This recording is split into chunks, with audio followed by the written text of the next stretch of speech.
ওসমান হাদি নামের বন্ধুটার সাথে কোনোদিন মোলাকাত হয় নাই।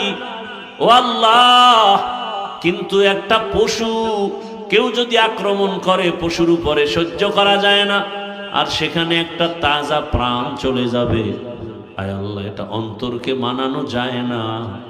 আয় আল্লাহ তাআলা, আপনার কুদরতের ফয়সালা। আয় আল্লাহ, আজকে শুনলাম তিনি দুনিয়াতে জিন্দা নাই। আয় আল্লাহ, তাকে শাহাদাতের মর্যাদা দান করেন। এরকম আমার কলিজার যত যুবক,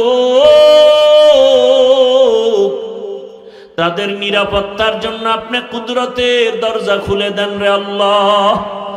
আমার যুবকদেরকে দিনের খাদেম বানায় দেন।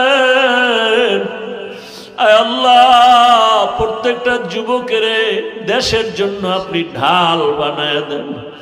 আয় আল্লাহ, কত যুবকের কথা শুনলে কলিজাটা ঠান্ডা হয়ে যায়।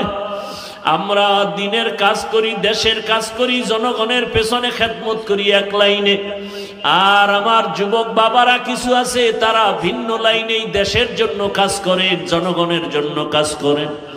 আয় আল্লাহ, দেশের দরদি, জনগণের দরদি, দ্বীনের দরদি যারা, কুদরতে তারা তাদের হেফাজত করেন। আল্লাহ, আপনি ছাড়া আমাদের আপন কেউ নাই,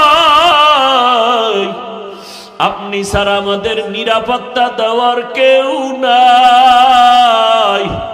হায় আল্লাহ, ফেরেশতার দ্বারা